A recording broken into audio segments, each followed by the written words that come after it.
Andy, can I tell you something? The most shocking thing is that of the old Disney movies we have watched, I think this is my favorite. I thought I hated this movie.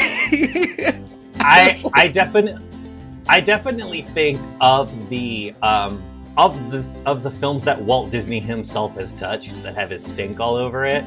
This one's the most palatable. And I wonder how much of that is just like the original story. No, I'll tell you what, I know just enough about the original story to know that all of my big issues with this movie are from the original story. Welcome to Direct to Video. VHS? A podcast where we pair movies like fine wine. The thing that I find fascinating about specifically this movie is there is no way Pinocchio, the story, would have reached fairy tale level status without Walt Disney.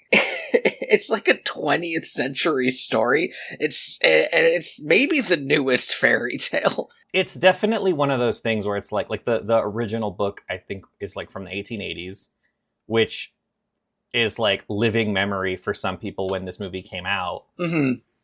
I think a big part of it, also it's Italian. It's like deeply Italian. Yeah. This movie it might start this trend, actually, but this movie continues a trend that we've seen before in taking a story that is supposed to take place in a certain time and place and making it just the most modern American you can for no particular reason. I mean, it definitely, like, the opening shot of the film is like that. I was looking at that and I was like, this is Italy. Yeah. But also, Jiminy Cricket is just a hobo. He is a hobo. It's 1940. Hobos are in the public eye. No, yeah. My whole life, because I've never seen this film. Mm-hmm. My whole life, I thought the kind of the pacing of the film was like, you know, Pinocchio's a little shit. Jiminy's like, well, we got to get you back on track, son.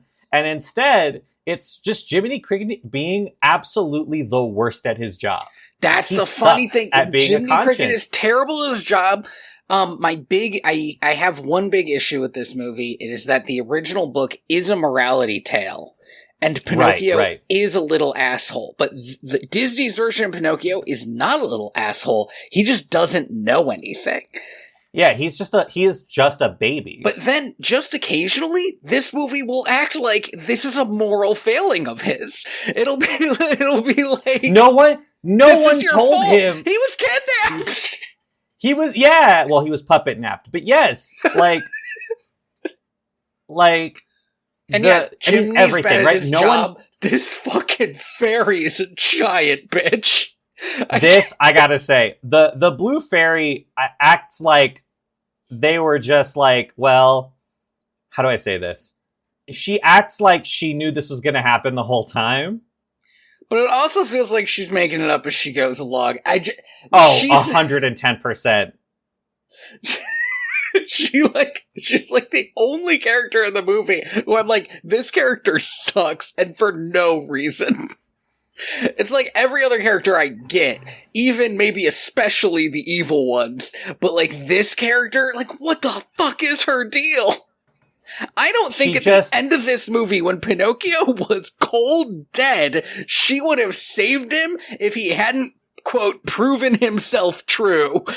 No, she wouldn't have, but he did, and so that's great. But here's the thing: is also Pinocchio, how'd he die? That's for later. I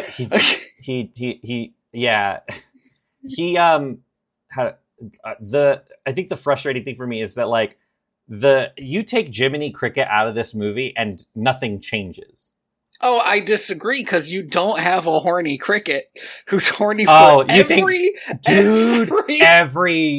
anything that's remotely woman shaped. But here's the thing. If it is never an actual woman, maybe a little bit for the blue fairy, but like mostly for Geppetto's toys. Yeah. Okay. Okay. So very beginning, the way this opens is we hear "When You Wish Upon a Star." This is the theme song of Disney of Walt Disney Company, by the way. So and to the point. Yeah. Go ahead. I just feel like this song was written for the Walt Disney Company and not for this movie. Because, one, it doesn't make any thematic sense to this movie. One person makes a wish. Yeah. And it's literally, like, the most absurd part of the movie. And a movie that's very, like, goofy and over the top and silly for a lot of it. The silliest part is when this old man's like, I'm gonna wish on this star that Pinocchio is real. I mean, I have an issue with the lyrics. Makes no difference who you are. Anything your heart desires? What the fuck are you talking about, Jiminy? None of that is accurate. The wishes are explicitly granted on a if you earn it basis. Right, because the Blue Fairy says explicitly that Geppetto has brought like so much joy and good to the world. Right, and then it's still up to Pinocchio to give him the wish. Pinocchio has to earn the wish himself too. So it's like two hoops to jump through. This song doesn't make any sense. It's also, I think, the worst song in the movie. I didn't remember there being other songs in this movie, like you do. But like the other songs are pretty decent. They're a lot of fun. I especially really like the songs that like Honest John sings. Those are fun. Those are just fun. So real quick about just a little thing. I'm pretty sure because When You Wish Upon a Star, it was written for this movie. Mm-hmm. But you're right, it doesn't feel like it feels like it was more written for the company. Walt Disney loved this song so much that like towards the end of his life, when he was like getting older and like he knew he was dying, he would call in I forget their names, two of the music guys who worked at Walt Disney, and he would have them come into his office and play this song for him, and he would just cry in his office. Okay, this is normal. Listen, Walt Disney was like the least normal human being on the planet. The more I learn about him, the more I'm like, somebody should have stopped him. He acted like, and I think this was correct, like at any moment somebody was going to come in and be like, what you're doing isn't allowed. What you're doing is you're an insane person and you shouldn't be allowed to do this. And he was right. Somebody should have stopped him, but nobody did. So yeah, like the song is very odd for sure, but Walt Disney liked it, and I assume that that's why it's in the movie. The other thing about it is that like this song has like I think it's one of the most covered songs, because every time Walt Disney does a celebration, they'll have somebody sing it, right? Sure. So even though I agree with you, this is like the weakest song in the movie, I feel like it's one of the things that like every time I hear a cover of this song, it's like worse, you know? It's like, I don't need to hear Beyonce sing this song. I just don't need it. Stop covering it, please. Like, it kind of only works for me when it's got that like wispy, like Jiminy Cricket. Yeah. You know? So Jiminy Cricket's singing this song, it turns out. He's singing in front of a book that says Pinocchio on it. And he's like, I bet you don't believe that you can wish upon a star and make your dreams come true. Well, listen to this story. And again, this story has very little with the idea of wishing upon a star and making your dream come true. But fine. It's the inciting incident of the story. But here's the thing. This could be the story of this one fucking wild night. And then the story could end there. Here's what I'll say. Big improvement to have Jiminy Cricket telling us what the deal is and not having to just read text on screen. I was surprised at how well all this scene setup worked just with a narrator. Because I've definitely seen the stupid text on screen thing. But I've also, seen movies do this setup with no narrator. And having Jiminy be like, wow, look at all these clocks. I was like, yeah, man, look at all these clocks. All these clocks. Dude, I love these clocks. These clocks are so good. Jiminy. Now, here's what I'll say, though. They're made entirely out of wood? I don't think so. No. There's got to be some... Gears are made of wood, man. He just sands the gears down. He gets them... Yeah, he uses like a really hard wood. There is a... So we meet... So Jiminy goes into this random house because he is a hobo. He's dressed like a hobo, and he's just kind of a world hopping cricket. He sees this nice house, goes in, and his house is owned by this guy Geppetto, and it's also a toy shop, a woodworking shop. I'm not entirely sure. He has a bunch of clocks. But also a bunch of like other clockwork stuff that kids would enjoy. And we're told that he brings joy to a lot of kids. So like, and he makes puppets. So out of just a general, he does a lot of stuff. Yeah. It's clear that his whole deal is that he just makes little whimsical objects. So we meet, which I guess was a job you could have back in the day. So we meet Geppetto, who is painting this little wooden boy Pinocchio. And you got to stop pronouncing it that way. Neither of his companions likes that name. Geppetto gets 2 animal companions. This makes him officially a Disney princess in my eyes, by the way. Oh yeah. So because he's got what are they? Oh God help me. I watched this movie just yesterday and I don't remember the name of this fucking cat and fish. Figaro is the name of the cat. Figaro, that's right. Figaro would go on to be Minnie's cat sometimes. Because Figaro's just a fucking breakout character in this movie. Actually, all the characters in this movie are breakout characters. Jiminy Cricket becomes the face of Disney for a while. For a little bit, yeah. I mean, for a long time, actually. I remember him, on the VHSs and stuff. Yeah, because he would often, host... He was like the MC. Yeah. Now, the fish, I have to look up. Cleo is the name of the fish. Her thing is that whoever animated her really liked animating her. I was kind of uncomfortable with how sexy the fish was. The fish was I kept calling her flirty. It seemed like her reaction to everything is to bat her eyes.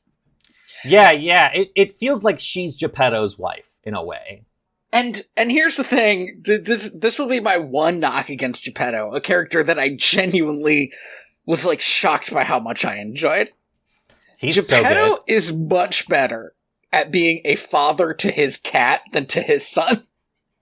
Well, so he will teach the cat stuff and discipline the cat, and he doesn't do any of that shit for Pinocchio. Well, to be fair, before he even has a chance, he's like, all right, Pinocchio, go to school. Okay, we don't need to get too deep into it, but the most unhinged thing that happens in this movie is that a day after a puppet was turned to a living creature, Geppetto gives him a book and an apple and sends him off to school alone. So there are four things here. Yeah. And we have to get back to him becoming a real boy, because that whole scene is a wonder. It's pretty important. 1, Pinocchio doesn't know where school is. Yep. 2, Pinocchio doesn't know what school is. Also true. 3, Jiminy Cricket isn't there. He's asleep. But also 4, Geppetto doesn't know about Jiminy Cricket for the entire film. Yes. That's the thing that I find fascinating, is that what a choice. Jiminy Cricket has never met Geppetto. They're ships in the night. Well, Jiminy Cricket knows who Geppetto is, but it's not the other. Geppetto never, at any point in this film, gets to meet this talking cricket, and I find that absolutely wild. And yet, it adds a weird narrative tension. Yeah, absolutely. Because if Jiminy Cricket and Geppetto had ever talked, then there could be this idea of like, game okay, well, plan could be made. maybe Pinocchio's being looked after by Jiminy Cricket, or like, oh, where is he? Where has he gone? Like that kind of thing. And none of that ever happens because Geppetto doesn't know that there is another person looking after his son. And doing a shit job of it, I want to be clear. Part of the whole point of this movie is Jiminy Cricket's character growth into somebody who is not absolutely unqualified for this job. Jiminy Cricket, in fact, in this scene, it becomes clear very quickly that he's a real Mickey Mouse style character, like a short film Mickey Mouse style character, where the main thing he does is like get into funny antics while Geppetto is making this puppet and playing with his cat and stuff. He has, and he also has that old school Mickey Mouse energy of like he's kind of a scam. Yes, like just a little bit. It's like just the enough scamp that you would look at him and go, "Hey, you shouldn't be acting that way, Jiminy Cricket," but not so much of a scamp that you're like, this guy is evil, right? You know. And I do find that fascinating. So then we come to my favorite scene in the film, where all the clocks start going off. I love this. So every clock was a joy. And some of these clocks are like, I mean, they're all very intricately made. Some of them are fully unhinged. He has like a boy being spanked on one of the clocks. It's so weird. Yeah, he has a guy shooting a gun at a bird on one of them. Yep. But my favorite thing is after all the clocks go off. Yes. Geppetto is like, what time is it? He says, I wonder what time it is, and pulls out a watch. That is... Motherfucker, the point of the clocks. That is going off. Tier filmmaking. And then his watch also has a ridiculous little, like thing inside of it. It's like two hammers, like, hitting the center or something. It's so good. So it's 9 o'clock, so it's time for bed, apparently. So he has a tiny little bed for his cat. He does have and the tiny bed for his little cat has like an evil angel on it. Did you see that shit? I didn't see it as evil, but okay. Yeah, it's got a cat angel. It's got a cat angel. The cat angel has a vibe, you know, like I mean, it doesn't. Maybe it's just because it's a cat. Yeah. So Figaro is so put upon by Geppetto's lifestyle. This cat is like all tucked into bed, and Geppetto starts talking to him, and the cat does the thing of like, eyes half open, like, yeah, I'm listening, and then Geppetto's like, oh, I left the window closed, and Figaro's like, oh my gosh, and he goes up and opens the window, hilarious. Which Geppetto could have just sat up and opened it. Like it is 1,000% could have sat up and opened that window. He sent the cat to do it, and then the cat just sleeps in his bed. Just like, that's why so does good. the cat have a bed? Choice. It's like it's like excellent filmmaking. This is like it's very fun. It's very fun. This is like top tier, like exactly this top tier like 30s. 40s animated comedy shit. This is silly symphony stuff. This is Looney Tunes stuff. Right. Like, it's what you want out of a kids movie like this. Now, that's not good. Now, we'll get into whether or not this is a kids movie later, but Geppetto sees a bright ass star outside. We will get into it later. Because we need to really hang a hat on it. So Geppetto's falling. Oh yeah, Geppetto, I forgot that he makes the wish. Yeah. He's like, and here's the thing about Geppetto that I like. Geppetto's an old man. And I don't know how old Geppetto is, but Geppetto is a guy who's like in his 60s. Geppetto appears to be approaching senility, is what I'll say about Geppetto. But the thing is that he's spent his whole life like making toys for kids and stuff, and so he has like a childlike energy to him, and I really like that. But then to have him like get on his knees and pray to this star that Pinocchio is a real boy. As though Sonic has died. Again. Yeah. The whole on his knees, hands together pose is like so absurd to me. It's like, are you praying to the star, Geppetto? That feels not allowed. Yeah, and then he makes the wish, and then he looks at Figure and he goes, I'm being ridiculous. And it's a little bit. Bud, like, this is like, yes, but like, I don't know, it's like a little, you're like so far beyond the pale that like this doesn't faze me. So they go to sleep, and then the thing about it is that Geppetto's a really fun character. He feels really separated from the emotion of the film. And part of that is because he's not in it, but part of it is that he never, there's never an explanation of like, this guy really wants a kid. There's never a feeling that he really wants a kid. He seems very happy with the life that he has. So here's kind of the thing is from Geppetto, if we were to watch a movie called Geppetto, is that not on the table? I'm pretty convinced that the movie called Geppetto has the scene that I swore was in this movie.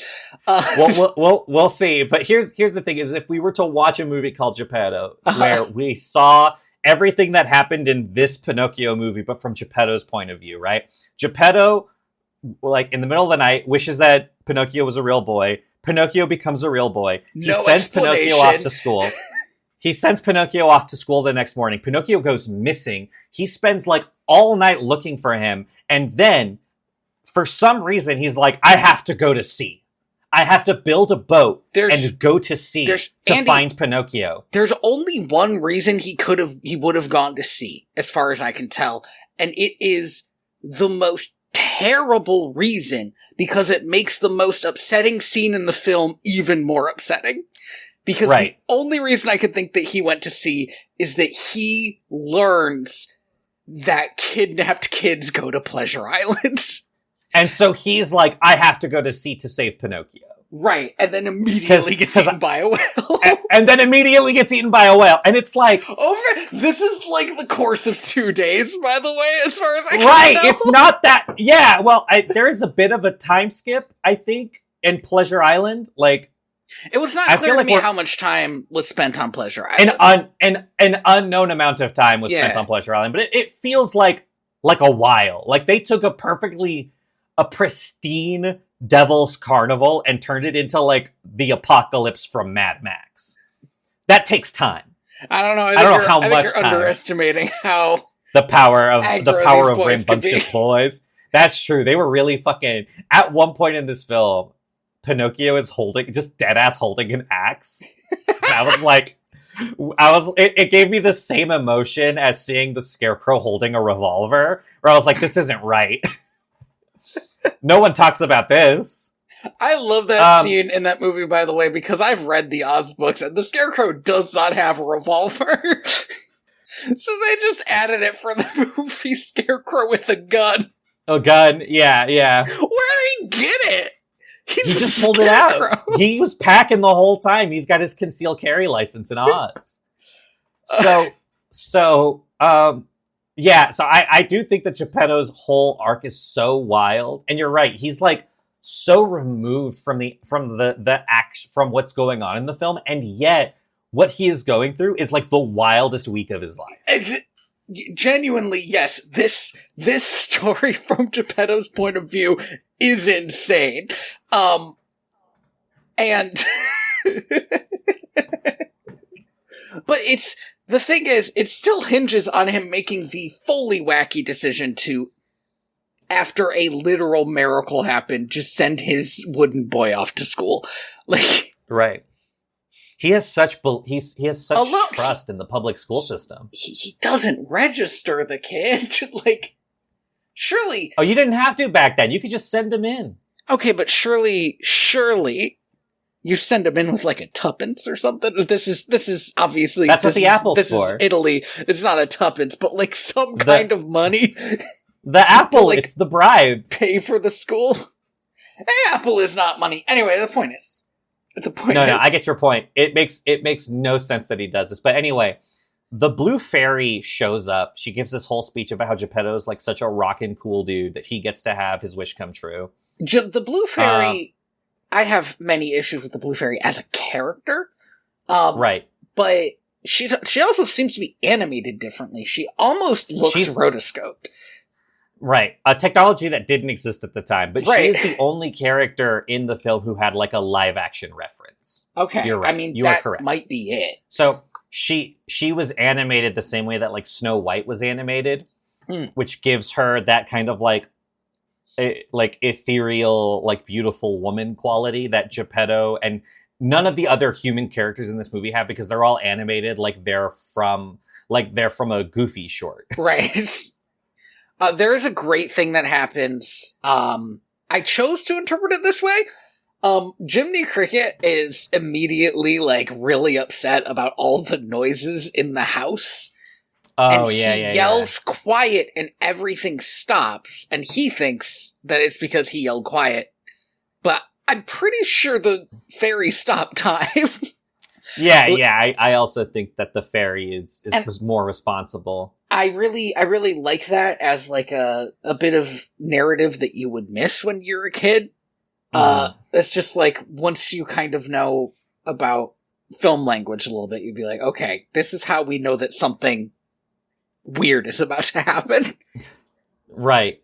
So a real quick fun factoid: the voice of the Blue Fairy, Evelyn Venable, Venable, all right, retires from acting 3 years after this movie. So this is one of her like last roles. Oh, in a major film. She's in some stuff occasionally afterwards, but she decides to go back to university. She goes to UCLA and she becomes a teacher. She taught Greek and Latin in the classics department. Oh, cool. And that was her career for like the rest of her adult life. And I think that that's just really fun. Also, another different thing about the Blue Fairy, you were talking about how she was the only character who had a live action reference. And apparently this is the same person who was the live action reference for Snow White. Oh, well, there you go. Okay, anyway, Blue Fairy's kind of neat historically. It sounds like a lot of cool people were behind the Blue Fairy. I don't like the Blue Fairy. No. I mean, the Blue Fairy isn't a character, right? They are a Deus Ex Machina. They show up. She shows up and she's like, I'm going to turn Pinocchio. I'm going to turn you into a real boy. And over the course of this conversation that she has with Pinocchio dares to ask her, what is a conscience? Because he doesn't know what anything is. Because, okay, it feels like she has fully checked out, like, halfway through this conversation, because then Jiminy Cricket shows up and is like, oh, a conscience is how you tell right from wrong. And she's like, well, you seem qualified. What? Yeah, it sounds like you're very passionate about this topic. I'm gonna offload some of this work onto you. And she's like, do you want to be a conscience? And Jiminy Cricket, horny on the main, is like so starstruck by her that he's like, yeah, that sounds good. And just stumbles into this job that he is fully 1,000% unqualified for. So she gives him like a whole new outfit. Mm-hmm. And he's like, oh, this is infuriating. She gives him like a whole new outfit and he's like, can I get a gold badge? And it's like, motherfucker, like you haven't even earned the outfit.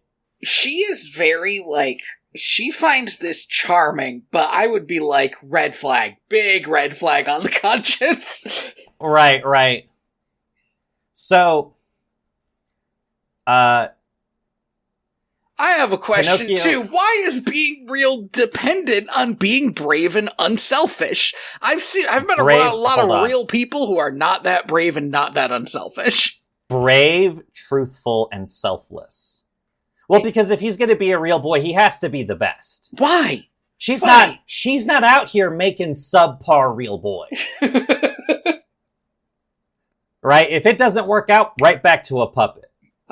She doesn't do a great job with this real boy. Let's be real, boy. She listen. There are 1,000 kids on Pleasure Island. She does a better job than all of their parents. They were kidnapped too, Andy. Like, I can't. This is Pleasure No, Island. they were is all the most upsetting thing in the movie. They were kidnapped, yes, but like they are explicitly like little shits. Hey, it's so easy to be a little shit when you go to an amusement park and they're like, part of the point of this amusement park is that you can break anything you want. Yeah, you can break any rule. We're just gonna give you drugs and alcohol. Have fun, children. This is they're but not where were little their shits. parents? They're okay, like or any child would be a little shit in this situation. But where were they? I wouldn't be. I gotta tell you, man. I was a by the books kid. This is by the books. They're told you can break stuff. No, I didn't trust a thing an adult told me that was invented by my parents. And again, where are these kids' parents? I mean, this is the thing. This is the big problem. It's on the parents. It's on the parents. It is, which sucks because these children are never redeemed or saved. No. They are, as far as this movie is concerned, they stop existing when Pinocchio gets away from Pleasure Island. But also, as far as this movie is concerned, this child human trafficking is continuing. Yes. Which is no one has stopped it. Even though the authorities are like trying to stop it, apparently. Because Honest John points out that like if they get caught, they'll go to prison. Right. Honest John, we'll get to Honest John in just a second. Is there anything else we need to know about this scene? They sing the song. They sing just do a little whistle. Right? Yeah. Which God, Pinocchio Walt Disney loved whistling. He did. So Jiminy Cricket just tells Pinocchio, "Hey man, if you're ever in trouble or if you ever need my help, just do a little whistle and I'll show up and I'll tell you what's what." Hey, I'm thinking here. I don't think that ever came back. No. I mean, no, it does. I mean, it does, but it fails. He tries to do a little whistle and it Jiminy super Cricket fails. does not show up. No, he shows up later. But he didn't hear the whistle, so like this is just a bunch of nonsense Jiminy Cricket said to him. The answer isn't teach him how to whistle, Jiminy Cricket. It's stay by him and tell him right from wrong. Right, but Jiminy does it. And now, listen, it's a good song and dance. It's a good song. Yeah.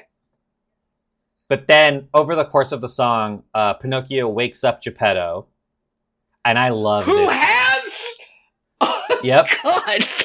He straight up, Figaro goes to hide under the pillow, and then Geppetto pulls a gun out from under the pillow. It's like it's got like a blunderbuss thing on the top. Yeah, this is the loudest, most dangerous gun he could have.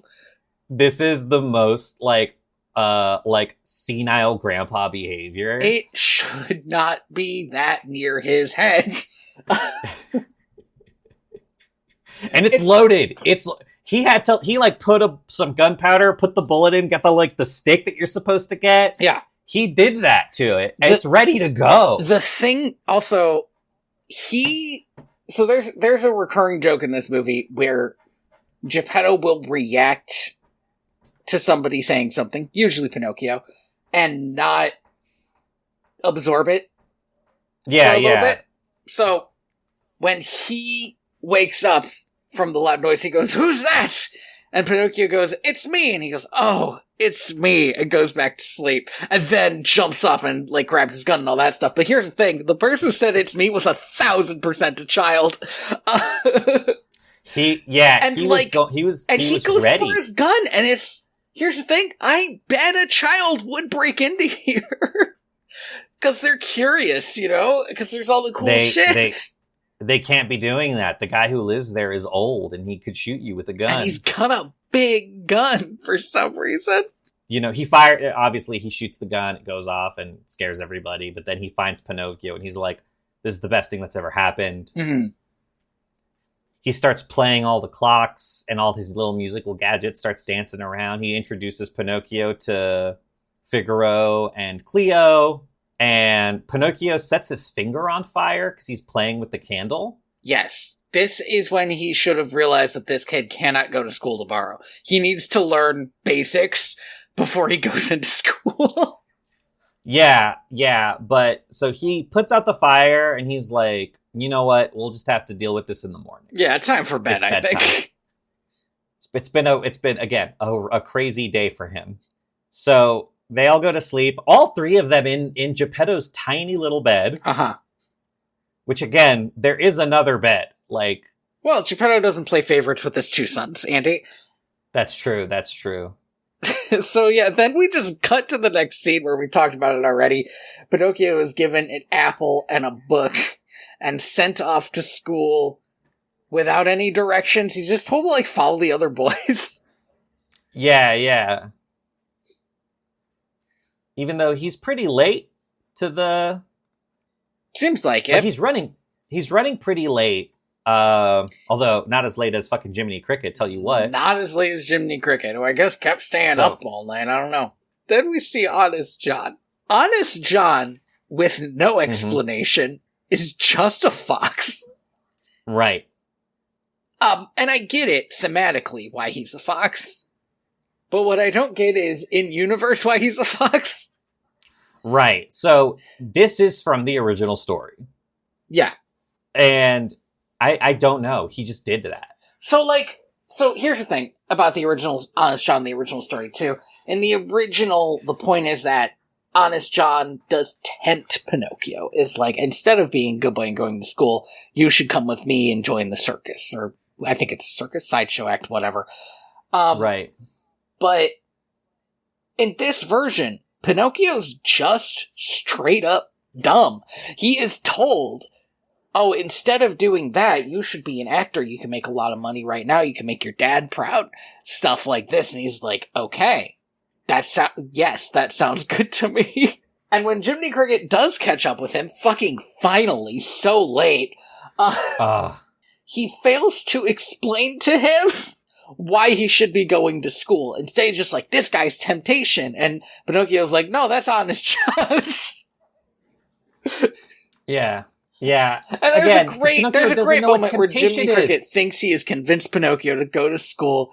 And then Honest John's like, come on, Pinocchio. And Pinocchio's like, okay, bye, Jiminy. And Jiminy gives up. So, yes. I think that Jiminy Cricket is actually the protagonist of this movie, because he is the one who goes through an arc. Pinocchio really is just the sweetest kid the whole time.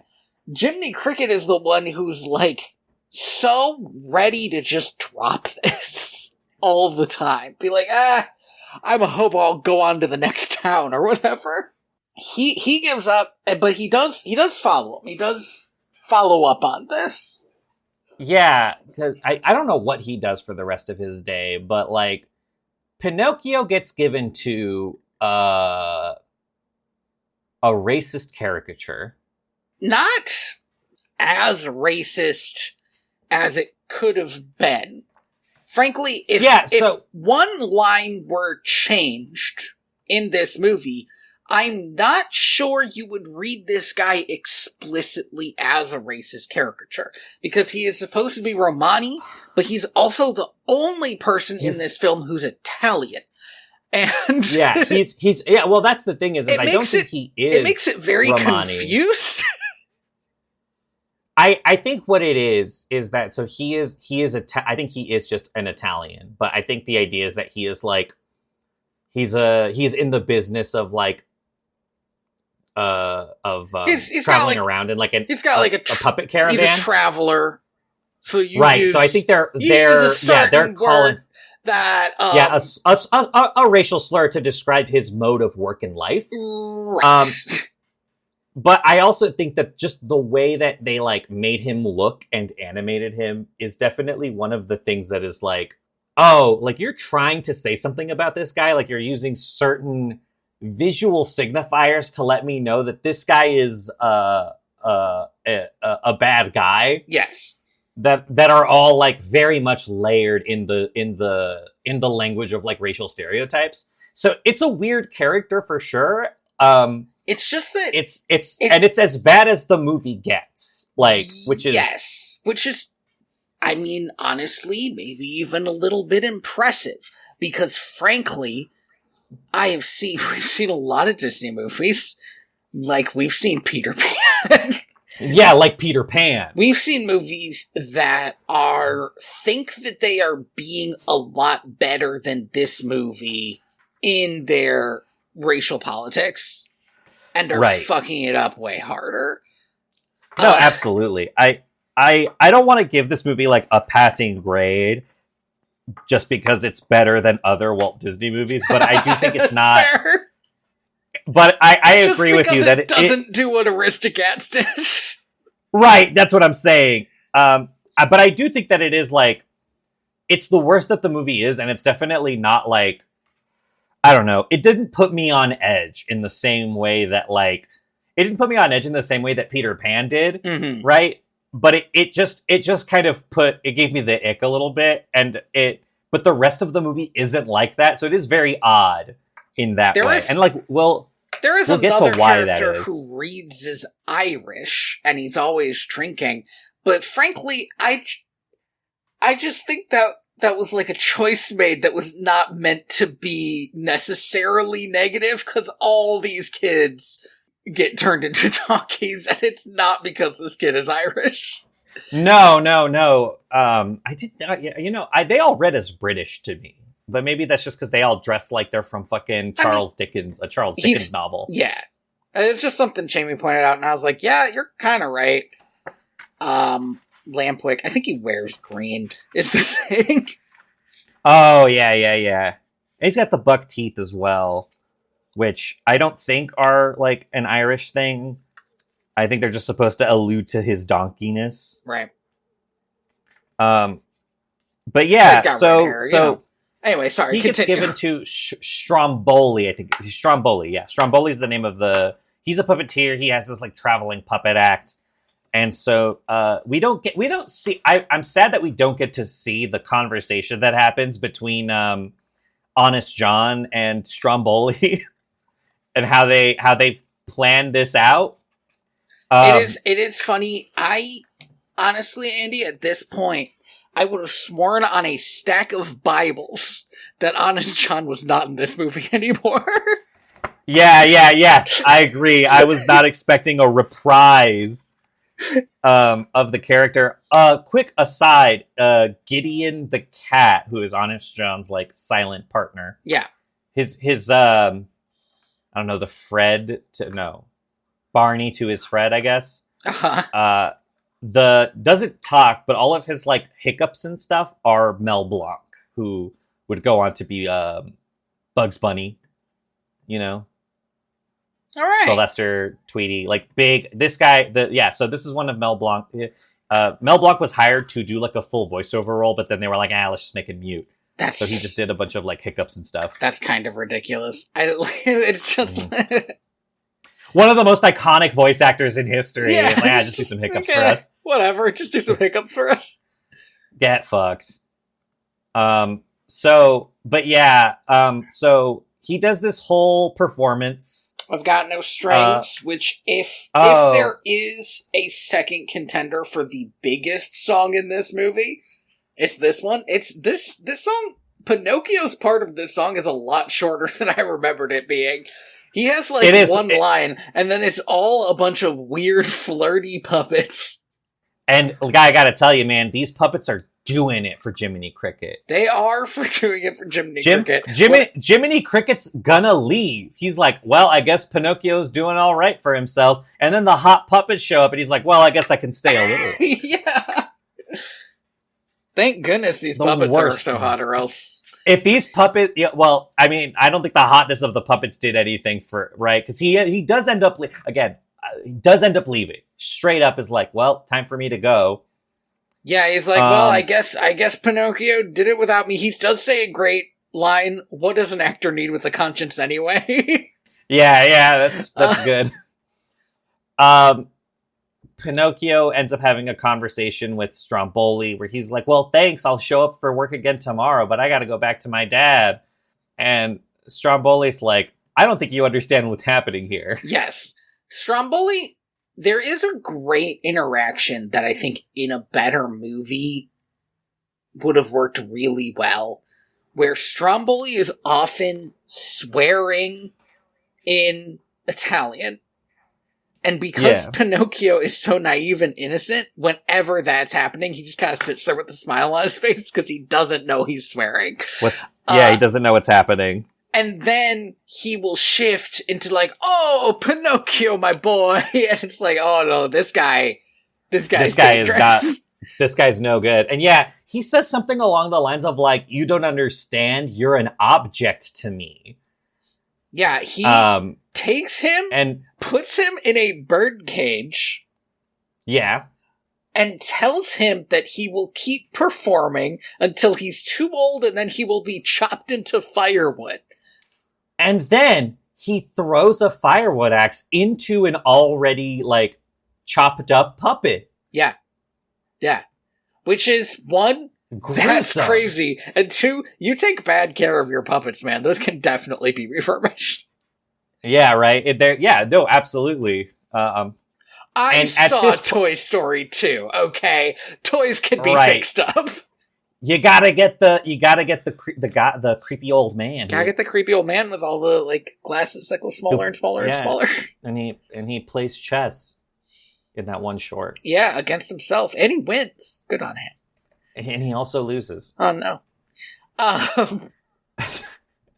So so Pinocchio. This is probably like, to me, one of the hardest scenes in the film because he just starts crying and like shaking the cage. He whistles and he screams for Jiminy Cricket. It's bad. It's bad. And Jiminy Cricket does not hear this again. Instead, really? He sees him go by and is like, well, I should probably wish him luck. I can go wish him luck. Like, he talks himself into going and seeing Pinocchio one more time. A real quick aside, when Pinocchio is hanging out with Stromboli and Stromboli is telling him what a good job he did and how the crowd really liked him, Pinocchio starts crying. And we don't get into this, but it really does feel like, what Pinocchio wants is just to be accepted as a boy. Yeah. Right?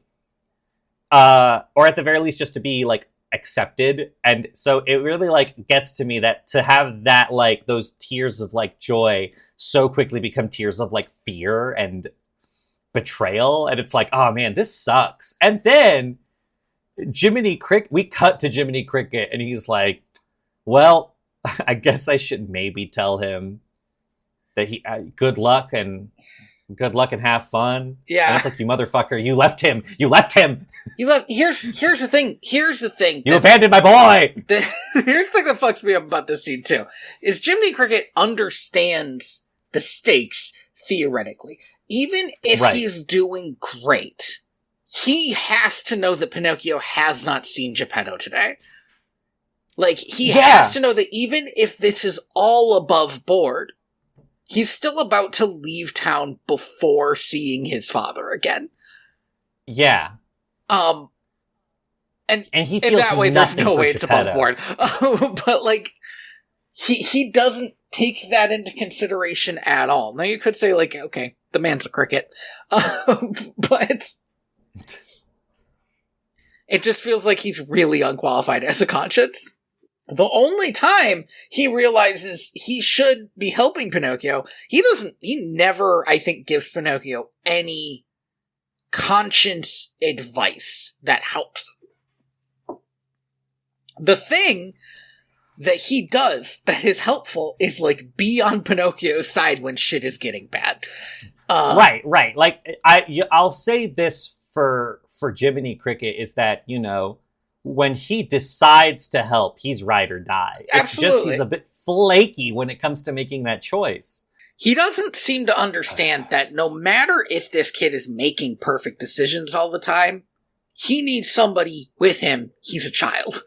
Yeah, somebody needs to be keeping an eye on him. It's just that he does such a bad job of it. Right. So he goes into the caravan and he finds out that Pinocchio is in a cage. And he's like, Pinocchio has in fact been puppet napped. Yeah. And he's like, oh, okay, this is a different situation than I thought it was. And he goes to pick this lock. He's like, I'll get this in no time. Breaks the lock. I guess breaks it forever locked. Bad job, Jiminy. Not good. And then just gives up. Which is fucking funny. Jiminy is like, so, you absolute dingus. He goes up, he's like, well, I guess that's it, Pinocchio, and he's gonna ride with him to the next town. This is the saddest part of the film for sure, because we cut to Geppetto, who's made this beautifully like gourmet dinner. And here's the thing, he has said that like, oh, I'm gonna go out and look for him again. So he's made this dinner. He might have made it and laid it out at like 3:00 when Pinocchio was first expected back. When he was supposed to come home from school. And then gone out, looked for him, come back. Gone out, looked for him, come back. Like, yeah, it fucking sucks to be Geppetto right now. I could not imagine being more stressed. The only person who it sucks for more is Figaro, who Geppetto tells, you're not allowed to eat until we find Pinocchio. And Figaro's like, God fucking damn it. He just wants to But I'm... And Cleo stops him. And Cleo's so the butter is dark. I know. The butter is melting. At one point, Jiminy Cricket does, I believe he says, oh, I should go tell Geppetto what's happening to Pinocchio. And then he turns around and goes, that would make me a snitch. And I'm like, on the one hand, it would. Like, yes, I mean, it would. But here's the thing: is Pinocchio is not he is not an adult. He is not a grown-ass man, right? You're not telling on him to the cops. He's a fucking child. Yeah, I didn't know that we had like fucking playground rules here, man. Yeah, like this is Jiminy, you're his conscience. You need to go tell his dad. So he's been kidnapped again. He's been kidnapped. I want to make it super clear he did not give in to temptation. So then we get the fairy. Blue Fairy shows up to save Pinocchio. Well, that's not why she shows up. She shows up to check in. She's like, how's it going? So how's it going? It looks like not amazing. Well, and Pinocchio, I genuinely thought this was more integral to the movie. 1,000%.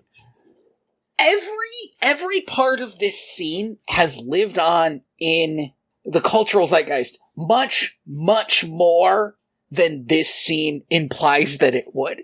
Because Pinocchio starts lying.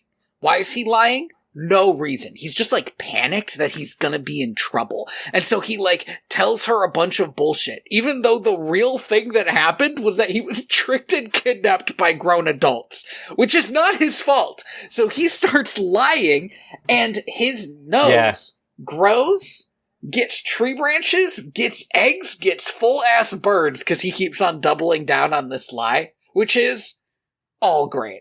I love that. But this is the only scene that happens in. And then for the coup d'etat of the lie, where he says, what is it? She's like, how did you get out of it? He was like, I didn't. I died. I got chopped up into firewood. Because here's the thing, that's what he's genuinely worried about. And he should be able to say, like, are you fucking kidding, lady? But, so, and at that point, the birds fly away and the, like, branch on his nose, it becomes fall. Yes.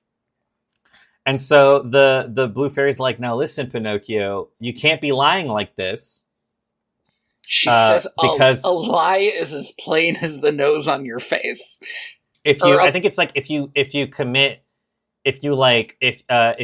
to a lie, eventually it will grow and become as plain as the nose on your face, which is the metaphor. Which is cute. I like it. This movie really enjoys its metaphors. It really likes playing in that space a lot.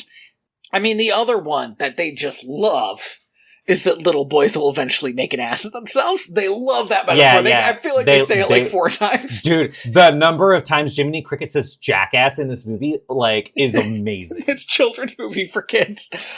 Yeah. Well, so I guess here's kind of like, no, we should get to the next part. So it's the next part that's, I think, fucked up. Okay.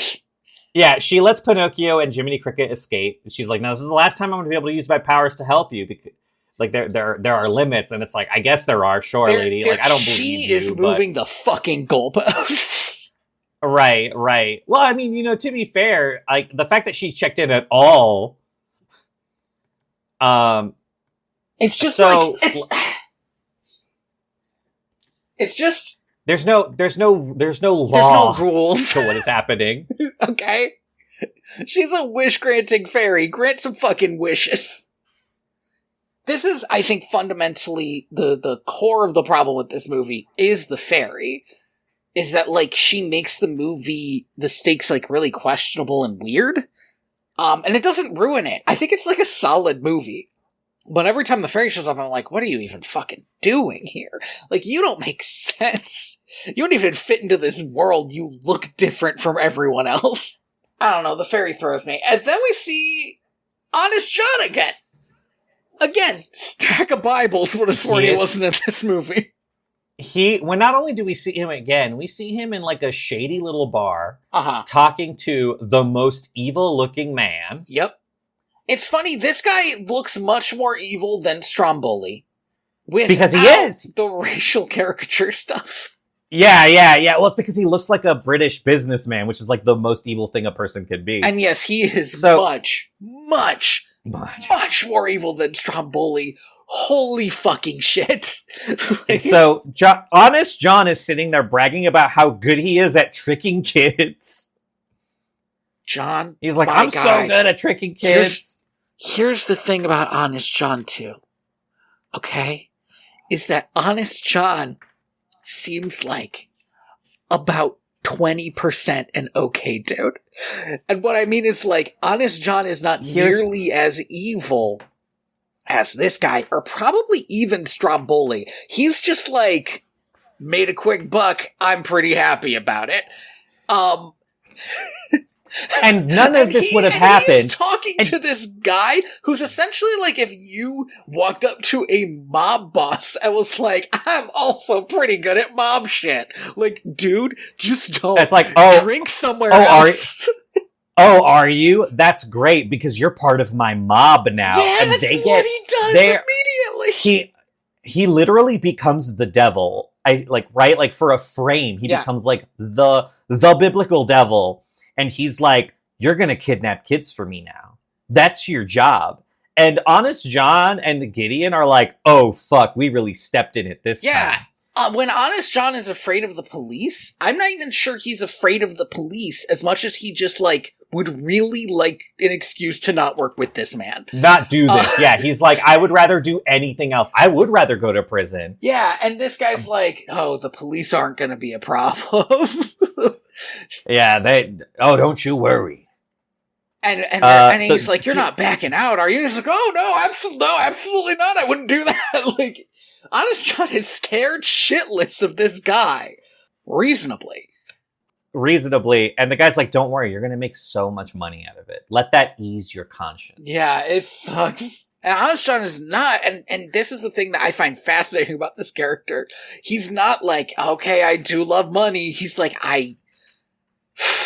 you're a lot scarier than me. Yeah, dude, you gotta do it, man. When the Don puts his hand on your shoulder, whatever he asks, you do. Yeah. Honest John and Gideon are walking around, and they run into fucking Pinocchio Here's again. the thing. This is, once again, Jiminy Cricket's fault. Truly, Jiminy Cricket is unbelievably bad at his job. Asleep at the wheel. He's like, motherfucker's like, I'll race you home, and books it. And here I have done the, hey, I'm gonna race a kid. Let's hey, whoever gets inside first wins, right? Whoever's last is a rotten egg. And you know what you do? You lose. The point of it is to make sure they get inside. Yes. At the very least, even if you're like, I kind of don't want this kid to outrun me because you're a weird freak, Jiminy. At the very least, you're like neck and neck the whole time. Right. You make it a challenge. Yeah, it's like, oh, is he going to catch up? Is he going to go faster? You don't. You never outrun the kid and leave him in your fucking dust. Absolutely, Jiminy Cricket, sorry, because the next time we cut to him, he's just sitting on the porch like, now it shouldn't have taken Pinocchio this long to run here. This stupid motherfucker. You dumb piece of shit. I hate you. You're so bad. A piece of inanimate lint would have been a more constant companion to Pinocchio than you. But anyway, Pinocchio instead gets cornered by Honest John. And now, to give it up to Pinocchio, he actually puts up a bit of a fight because they carry him away. Pinocchio, it's a really good scene because Pinocchio's like, no, I'm going home. I gotta go home. It's nice to see you, Honest John.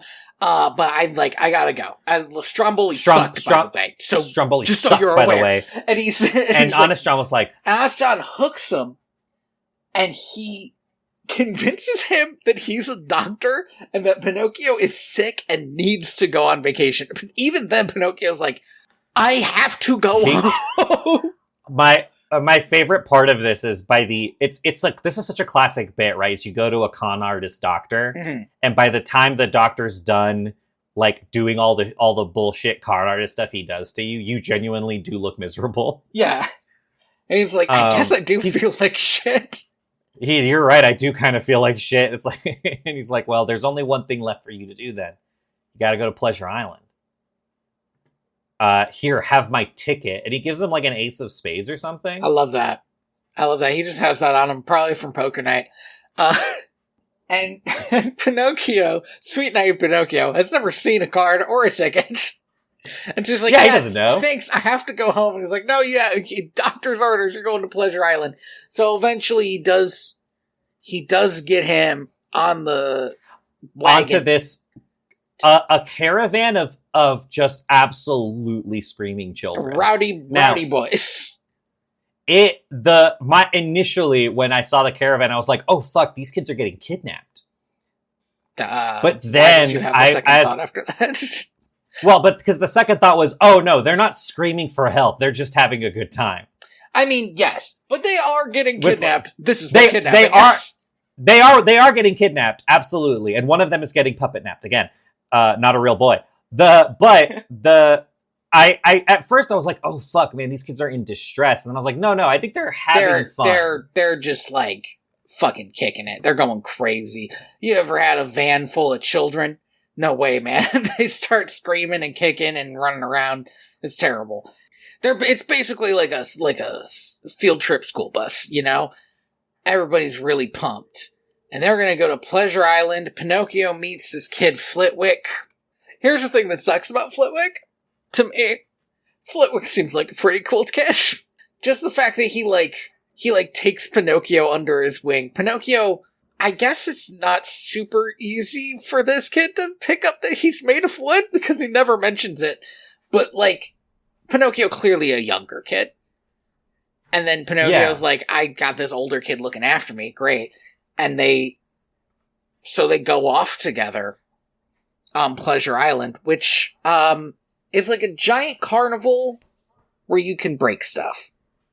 Yeah, it's like one of those. If you've ever done one of those like stress rooms, where they just give you like a bunch of plates and stuff. It's fun. We had one at my college at one point. So my college would do this thing where they would be like, "Oh, it's like finals and everyone wants to kill themselves." So what we're gonna do is we're gonna have like free massages, free we're gonna set up like little area like quiet rooms and stuff where people can just like relax. And also, like, they set up a stress room. And I gotta tell you, man, no massage in the world has ever made me feel relaxed. I don't like a stranger touching me. Get I just don't like off. it. Get off. Yeah, I don't like it. But that stress room, I broke one plate and I was like, oh man, I'm good. I feel better already. This is something. This is why Greeks do this at weddings. Yeah, dude, it genuinely is like it's so freeing. So I get it. What was it? One of them, it was a house display for destruction, and these kids are like breaking pot. The animation in this is so amazing, by the way. Yeah. Just seeing it feels like pandemonium. Yeah, they're like breaking windows, they're like throwing chairs, they're going crazy. But again, this is my issue with Pleasure Island, is that like the movie is positing that this is bad behavior but this is sanctioned behavior as far as these kids are concerned. And Pleasure Island is, like, full fucking cursed. So, like, it's kind of wild me that there was never a sequel to Pinocchio about how fucked up Pleasure Island is. This is one of the bits that's from, like, the original Morality Tale that feels most, like, disingenuous when applied to this movie. Yeah. Well, it's okay, so I think we could talk about the big reason why this movie doesn't work. Yeah. Like, which is that, like, in the original Pinocchio, it's like, we got all of these, like, they're basically like fables, like tiny little fables. Right. In which Pinocchio is a little shit, does something wrong, and then learns his lesson. And then you, the child, who your parent is reading this to you, can be like, and I too have learned this lesson, right? But in this movie, Pinocchio doesn't really do anything wrong. Yes. And the episodic, like, construction of these stories feels so disjointed and have, like, no presence or even, like they don't give Pinocchio enough time to actually apply the lesson he has learned. You know, like, so theoretically speaking, he learns that he shouldn't tell a lie, but then we never get to see him, like, act on that and tell somebody the truth. I want to give an example. Yeah. An example of a movie that did something a little bit different. I don't think still technically really acted on it as well as it should have. I don't even remember which movie this was. Okay? Because I have probably seen like 3 or 4 different Pinocchio films. Right. There is a Pinocchio movie where, when he gets eaten by the whale, instead of doing what this Pinocchio does, which does not make sense for this character because there's no way he's smart enough to do this, he's an idiot, which is he sets a big fire and makes the whale sneeze. Like, I don't see how Pinocchio would have learned to do that. He's only had one interaction with fire. Instead of doing that, this version of Pinocchio lies and keeps telling his father that he hates him so that his big long nose pushes the whale's mouth open. And that's applying so that Geppetto can escape. And it is, like I said, it's not perfect, but it's at least he has learned something from these adventures, at least about his own body. And you get the moment of him, like, yelling at Geppetto that he hates him, and Geppetto realizing that this means that he loves him because his nose is growing. Right. And, like, that works. This movie does not have, like, anything to, like, put a pin in to, like, hold it together in that way. It doesn't have, like a moment that's like, now Pinocchio has learned from all of these different situations. The only thing Pinocchio probably does learn is that you probably shouldn't drink or smoke. He pretty quickly is like, actually, I think drinking and smoking might be bad, because of what I am watching it do. I am witnessing a child in real time. It's sort of like watching your friend die of lung cancer and being like, you know what, I don't want to smoke. In real time. In real time. Horrifically. Now, luckily for me, I just put the cigar in my mouth and I don't smoke it to show that I have power over the cigar. That's what Pinocchio should have done. Mm-hmm. But no, so Pinocchio's hanging out with Lampwick. Yeah. In a pool hall. All the other kids are gone at this point. They're gone. And you are right, it's not super clear how much time has passed. It would make some sense if it's been like a week. It would make more sense with how we see Geppetto acting later. If it's been a little while longer than what the movie seems to imply, which is that it's the same day. It's been a solid 24 hours since they got to Pleasure Island, 48 hours since Pinocchio was birthed.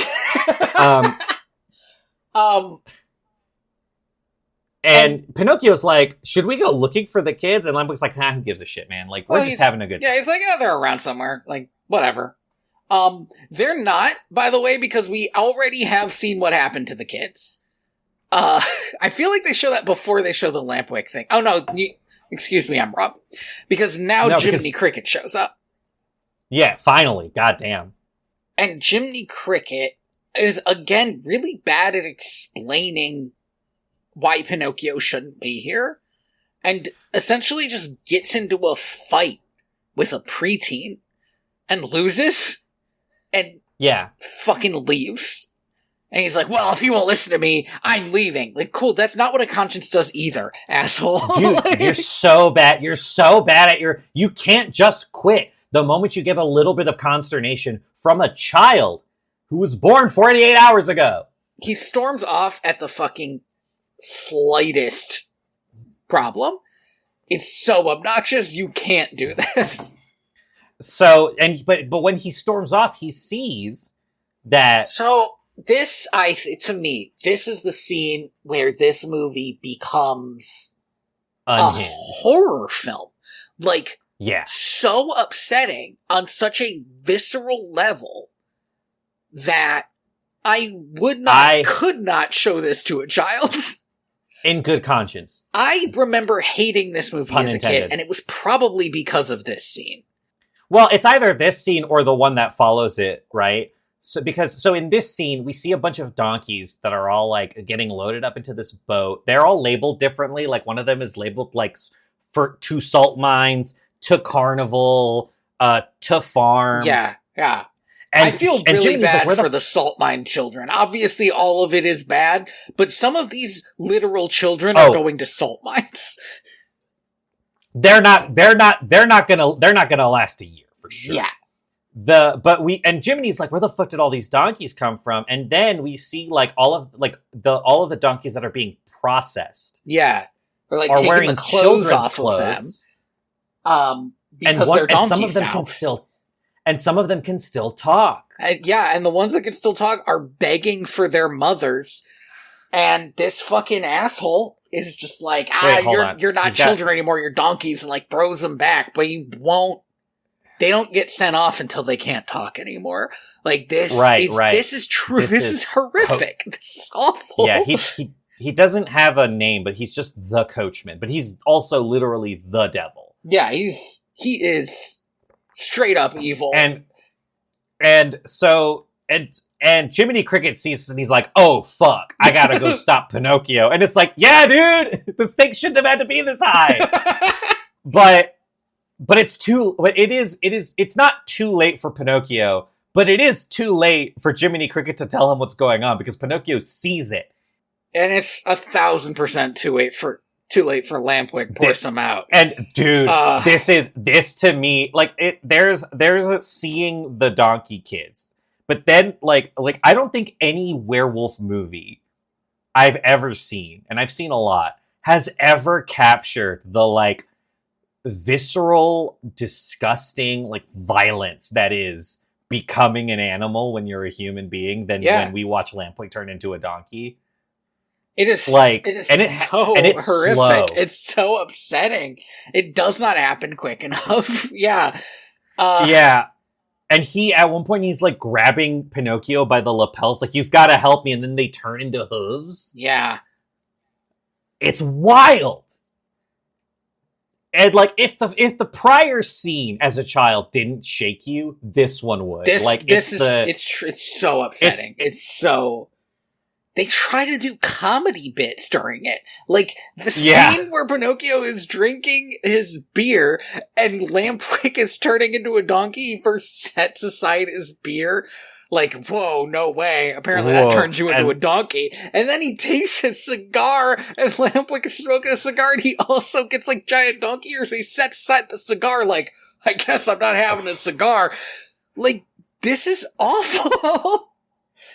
Yeah, and then, so Pinocchio, I guess, starts to realize that what's going on is bad, he only, like, gets ears and a tail. Yeah, he just starts, and I guess when you... So the line that they use is only explanation given. It's unclear if in this world, if this is something that could happen anywhere, or if it's, like, the curse of this island. It only happens here, yeah. But little boys will eventually become jackasses, is the line. Yeah, they will make a jackass of themselves. Make a jackass of themselves. So in stopping all this behavior, is he half-assing it? Yeah. That's the best explanation I've got. Because here's the thing, it also doesn't reverse. No. He's got donkey ears and a tail for the rest of the movie. Which I did enjoy, because I was like, courage your convictions a little bit. No, absolutely. Jiminy Cricket shows up and he's like, we gotta get the fuck out of here. Yeah, absolutely. But there's only one way out. But there's only one way out. We have to swim off the island. They climb up the fucking cliffs of Dover and throw themselves off, because there's no way off this island except to dive into the cold, dark ocean. Right. Luckily, it's like Pinocchio Alcatraz. is made of wood, so he's fine. And so he floats. They do not save anyone else. Again, the movie does not deal with it. Right, we're done with it. This is very, it's very odd to introduce this and then be like, well, and then, I fuck those kids, I guess. Yeah. Pinocchio and Jiminy get back home, and the home is empty, and there's, spider webs on shit, so it's been empty for a little while, so maybe it has been, a week. Yeah, it's been an amount of time. Well, and they had to swim back from this fucking island, so... And then... God, I almost erased this part from my brain, because this bit does suck. Okay? It just sucks from a storytelling perspective. Because I'm sitting here and I'm like, how the fuck do they realize that Geppetto is gone? What happened to him? It's like, oh, right. The blue fairy, who's been like, I can't help you anymore, sends a messenger pigeon. Just mails him a note. And Pinocchio can't read, so... Motherfucker hasn't gone to school! Of course not! But, it's crazy to send him a note. Jiminy Cricket reads it, and is like, Geppetto ran away to go look for you. He's been swallowed by Monstro. Oh, by the whale Monstro, which is, such a good name for a whale. Mm-hmm. Right? Here's the thing about Moby Dick, is that you hear that name and you don't think, yes, a giant. I mean, obviously we do now because of culture and history. But if somebody was the whale Moby Dick, I'd be like, oh yeah, I guess it's a whale. I don't know, man. But if somebody was the whale Monstro, I'd be like, oh shit, that's a big one. Scary. That one probably harbors maybe a hatred towards man that cannot be explained. Whoa. Sorry, I gotta send you a picture I found on the Monstro Wikipedia page. The man's got his own Wikipedia page, NBD. Of course he does. The terrible dogfish. Oh my god, is that what it's called in the book? I guess. There's this one where he's got his mouth open, eating both Geppetto and Pinocchio. It's not looking great. My understanding is that Monstro created a phobia. Oh, the portrayal of it in the movie, you mean? Yes. Is that after this movie came out, there was a rise in children in a fear of whales. Which is something that had basically never been seen before in our modern society, because we have so little interaction with whales. Yeah. And it's just now kids are afraid of whales because of this. It's sort of like going to watch Jaws and being like, I think I'm staying out of the ocean forever. Yeah, for sure. I mean, it's funny to me because I watch Jaws and the thing that I developed was a fear for inept mayors. Yes. Yeah, I totally get it. I mean, I know my mom has she's aquaphobic. Mm-hmm. And I remember when we were watching, I think it was when we were watching Finding Nemo. Mm. The water in that movie was so so real, and so well rendered that she couldn't watch it because she would start holding her breath. Oh. And started like freaking out a little bit. And like, and you know, like, so she's like, I know this is like a movie, but it's still like instilling this reaction in her. Right. And I think Atlantis might have done the same thing. I'm not sure. I'd have to ask her. But like, so I can imagine like being a kid and watching this whole sequence and realizing, oh fuck, I'm scared of this forever now. Because it's almost biblical in its size and strength and like hatred. Yeah, absolutely. Like this is an animal that feels one emotion, and that emotion is hate. Oh yeah, when they make the plan on how to escape, the first thing Geppetto says is that will make the whale mad. Right. And like, fucking yeah, man. But here's the thing. Oh, I guess here's the thing about a phobia about Monstro is I think Monstro is much less scary than the last couple scenes in this movie. Honestly, even coming home to find that your parents are gone and the house is empty is, I think, more viscerally scary than Monstro, particularly because when we get into Monstro, then we finally get to see Geppetto again, and he is the same. He is unchanged from all this. He's the same fun-loving dude. He really is taking the fact that he brought. So this is the thing that confused me. Okay, here we go. I know exactly what you're gonna say. I don't think you are. Okay. Because I've never seen Pinocchio, so there's a lot of stuff I know about Pinocchio, and so as I'm watching this movie, I'm like, oh, okay, like, clearly, Geppetto's goldfish gets out, and she's gonna lead them to the whale. But no, Pinocchio, this motherfucker ties her... Okay, first of all, they get the note, Pinocchio's like, I gotta go find Grandpa. Jiminy's like, we should just give up on him. We should just live our lives. It's too late for him. And Pinocchio's like... No, and Jiminy's like, dude, fine, I guess I'm ride or die on Pinocchio. Yeah, Pinocchio's like, that's my dad, dude. Like, it's like literally all I have in this life. And Pinocchio's right, because he surely doesn't have fucking Jiminy. Yeah, or a social security number. Right. Yeah, right, like what's he gonna do? So he ties a rock to his donkey tail and just kind of walks under the sea. Mm-hmm. And every time they ask a fish, hey man, do you guys know where Monstro is? They fuck off. Yeah. They're like, we don't even, the name itself. Yeah. And so they don't even find Monstro. Monstro finds them. And I was so like, the fucker has a fish.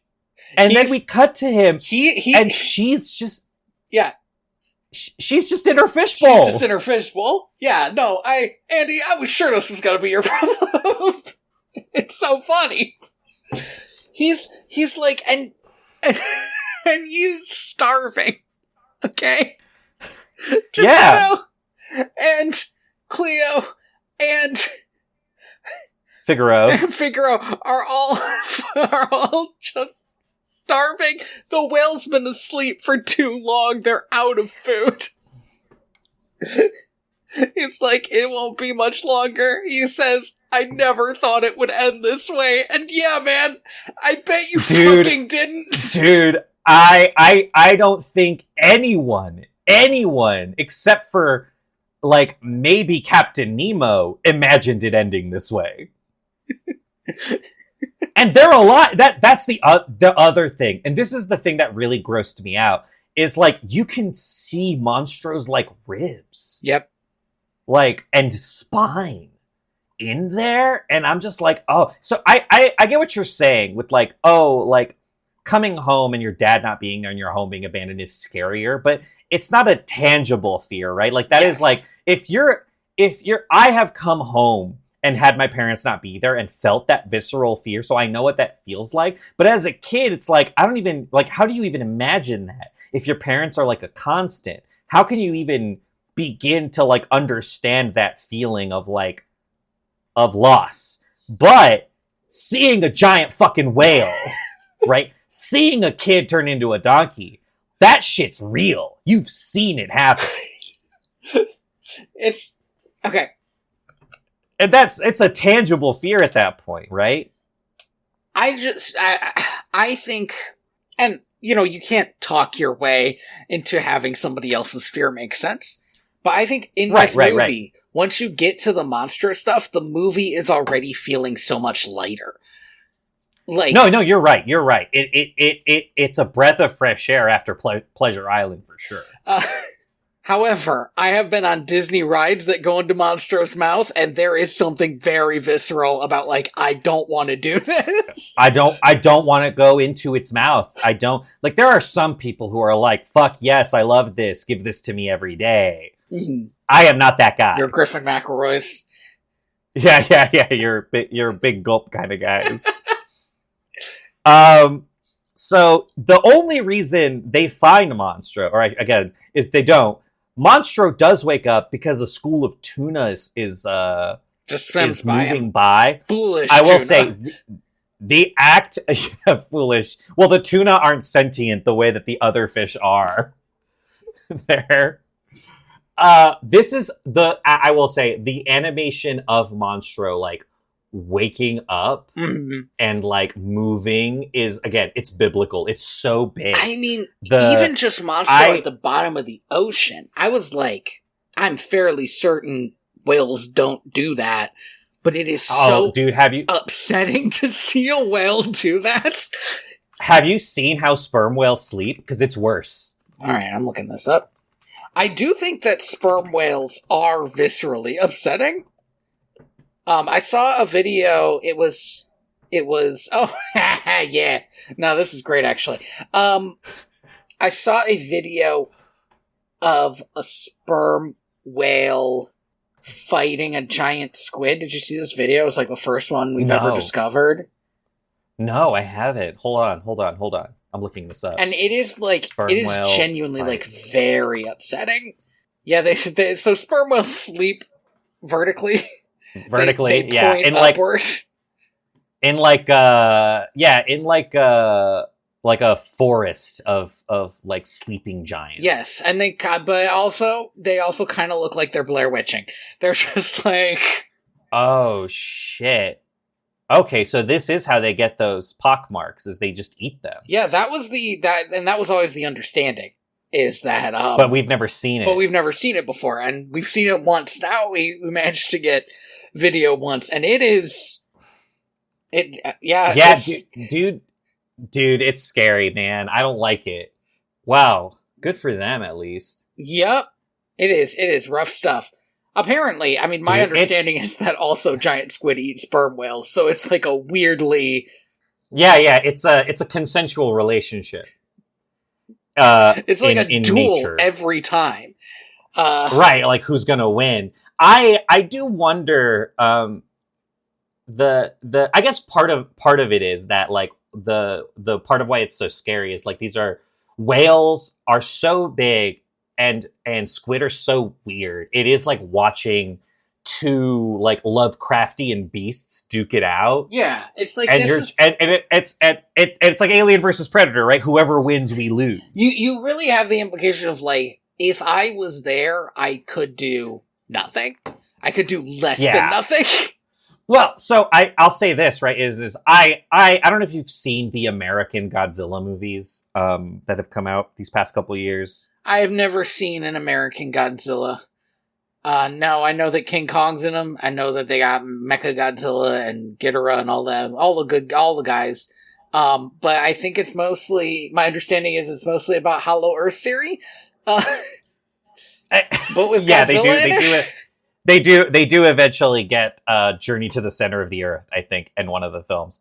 But one of the things about Godzilla that I think is how you do it is you gotta make him feel like big, and you have to make him feel like a force of nature, right? And that's hard because at a certain point, like the sense of what is happening can get to the point where like my brain can't doesn't care anymore. Like, oh yeah, he's destroying buildings. Like, who gives a shit? Right. You have to continually remind viewers that what is happening is like is scary because it's so big, right? And I think Monstro is scary not just because he's big, but also because he hates you. Oh yeah, Monstro. Look on Monstro's face constantly is "fuck you" specifically for what you have done.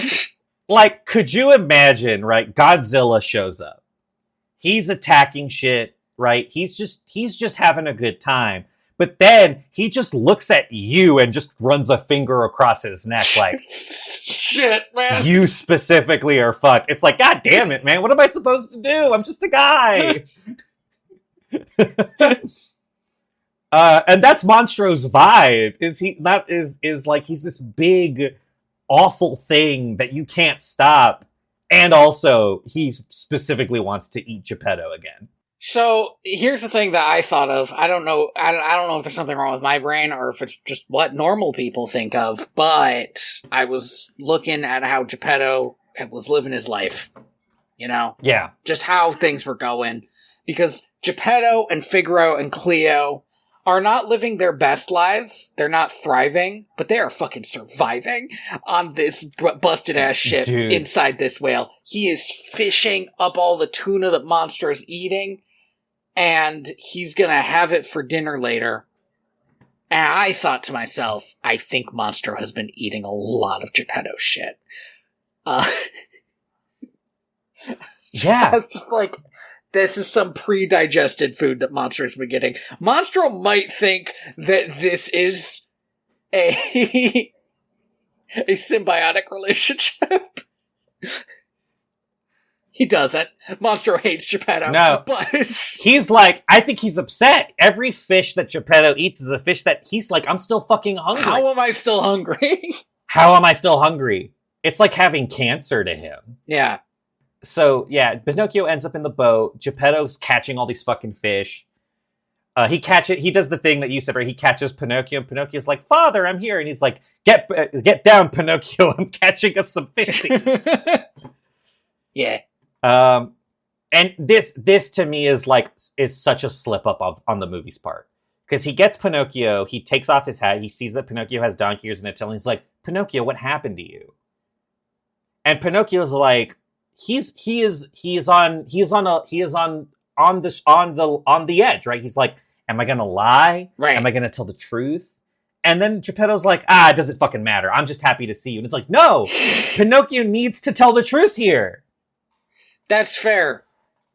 He needs to. It would do so much for the film if Pinocchio started to lie and then was like, no, I have to tell you the truth. And also, God bless, Jiminy Cricket isn't even inside the fucking whale. Yeah, Jiminy Cricket spends most of this scene trying to get in. Monstro's teeth locked together perfectly. Yeah, there is no... the Monstro is a jaw clencher, you know? Mm-hmm. He grinds his teeth at night. He grinds his teeth, yeah. They're perfect. Yeah, like you said, Pinocchio, like you mentioned earlier, Pinocchio gets this idea that he should not be getting because he's a fucking moron, to burn a bunch of wood to make the whale sneeze. Yes. And I do love Geppetto's like, we tried to escape before we even made a raft. And he like cuts to this shitty little raft. He sure does. And it's funny because he's on most of a ship. And it seems like you could have just kind of patched up the ship, my man. But more important, right? I need to say the exact thing he says, which is, we've tried everything. Everything? Everything, man. We've tried everything. We've even made a raft. That's right. And Pinocchio's like, the only thing you haven't tried is setting yourself on fire.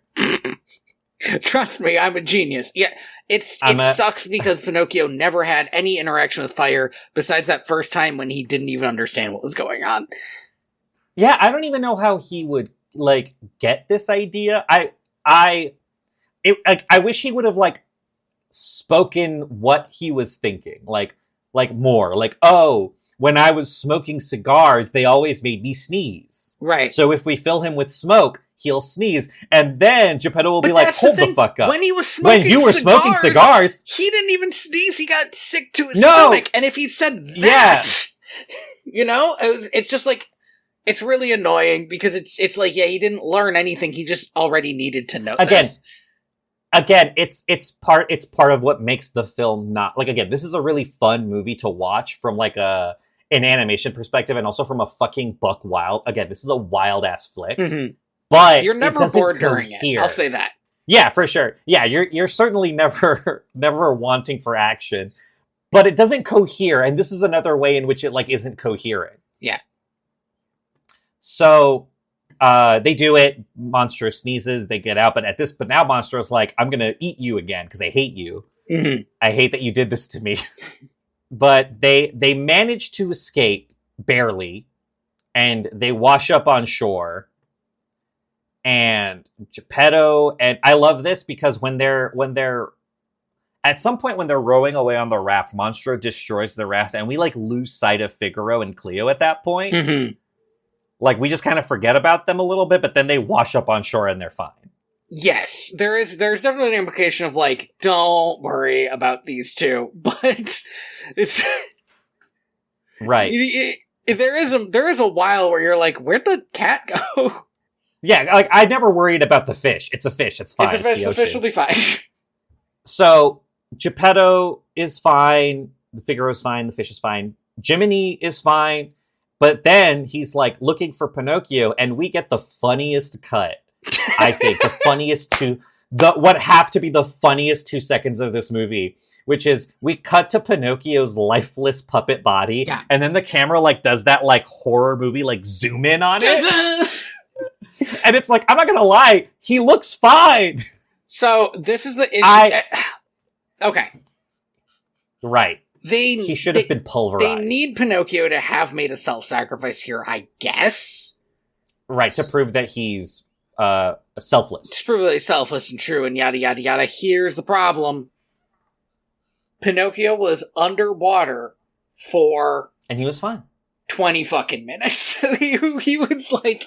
When he was looking for Geppetto, he could walk around the bottom of the ocean and talk. So he can't drown. Did he hit his head really hard? Because that head is made of wood. I don't see it. I don't understand how this would have hurt him.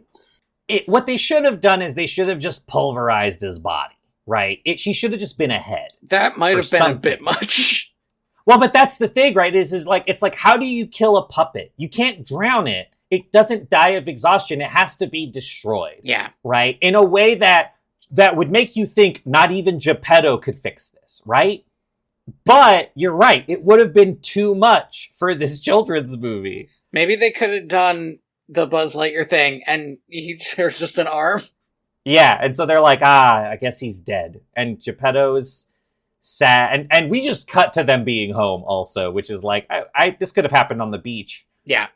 But we cut back to home. Geppetto's crying. He's like, I can't believe I got a boy, and then I lost him, and then I found him, and now he's dead. And I got eaten by a whale at some point in the middle of all that. It's just been rough for him. It's been a wild day and a half. And Jiminy Cricket finally is like, man, I fucking sucked at being a conscience. I let Pinocchio down. I couldn't save him. And it's like, you're right, Jiminy. This is all your fault. Yeah, all of that is true. All of this is true, and it is your fault. But the Blue Fairy shows up, and she's like, you did it, Pinocchio. You're a real boy now. And then she makes him into a real boy, and also makes him alive again. Which is like, I'm glad that was the unspoken part of this wish. Right, yeah, it would have been wild if she made him into a real boy, but he was still dead. What? He earned it! What do you want from me? Well, come on! I held up my end of the deal. It's not my fault he died. It's Jiminy's fault. It is. He said so. Yeah, I mean, we're all here, like... No court would convict her. Some courts might convict her. She also gets rid of the donkey accoutrement, which is polite of her. Yeah, she didn't have to do that. Again, there are a lot of things she didn't have to do, I guess. She didn't have to turn him into a talking puppet. She didn't have to start all this. All of this, yeah. So, but he's a real boy now. Home. He's like, Dad, look, I'm alive and I'm a real boy. And Geppetto's like, you're not alive, Pinocchio. You're dead. Lie down. Lie down.